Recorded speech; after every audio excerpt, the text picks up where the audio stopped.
I wonder every day, I can't help but question, why him, why a child?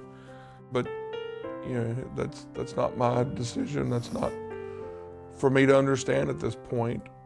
And he did live a very full life while he was here. We introduced 15-year-old Matthew Litchfield during the 2008 telecast. Several months later, while preparing for his second bone marrow transplant, Matthew developed complications and passed away on October 30th, 2008.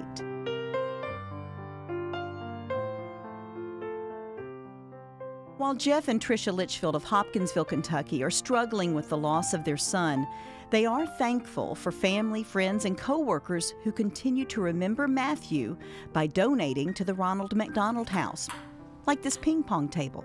He and I would play some ping pong sometimes too, but the table was a little bit more dilapidated. And so my office had asked something that they might could do for Ronald McDonald House. So some people in my office got together and bought a new ping pong table, which it's probably, 4 years old now. But then they put the plaque on it here in loving memory of Matthew Litchfield, which helps us to a degree because it goes back to remembering Matthew, and he may be gone now, but there are still things left behind that he can help others, because he would have helped others any way he could, and in this way other people can enjoy something as a result of him.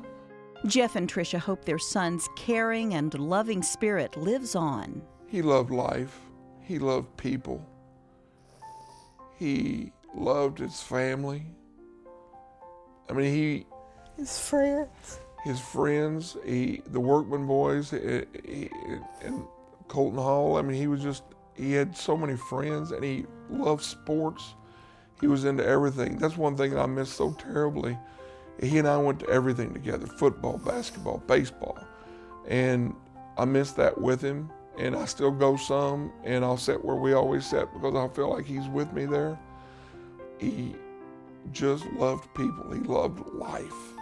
And he would tell people today, live life the best you can and be as good to others as you can, and take advantage of the time that you have on earth, because you don't know. You never know. You never know when it's going to end. Have.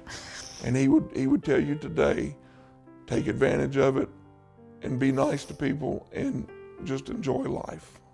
He had such a soft spot for the little ones. Like, if he felt, you would know he would be feeling terrible. But if he'd see a little one, he would always just feel, for them. While it was painful to see their child so sick, for Jeff and Tricia, their son's strength strengthened the entire family. He was always telling me, he could be sick as a dog, and he'd always say, "Mom, I'm all right. Stop worrying, I'm all right."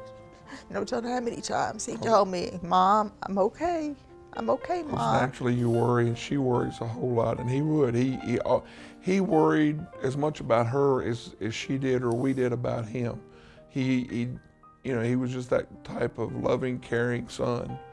And he was so strong toward the end that he basically held us up until the very last minute when they had to go to the PICU.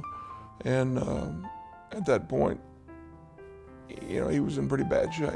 So, but until then, outwardly his spirits were strong. Every now and then he would let on that he really knew things were not good, but very seldom did he show it.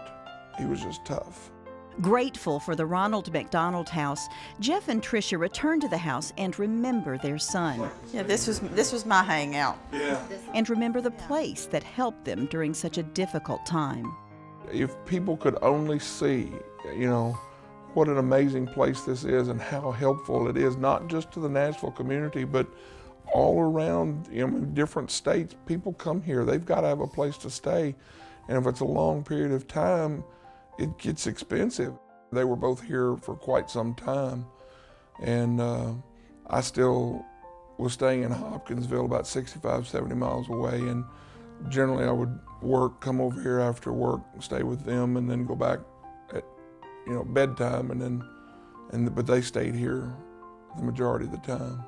It's just such a relief knowing that they are taken care of while I'm not able to be with them. They're safe. Every need's taken care of.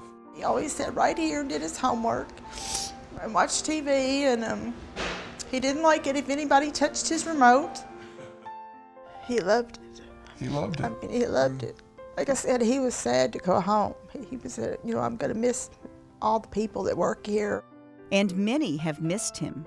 There's one. There's another one right there. I think he's got about 15 now. And the giving tree has more leaves. I mean, they're really kind of all over the place. We've been blessed with a lot of family and friends that have purchased these to help Ronald McDonald House, and as I say, and remember Matthew too.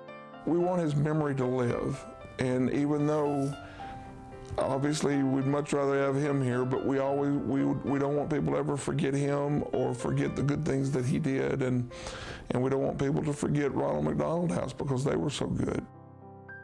They're family. They will always be family for the rest of our lives. They'll be family.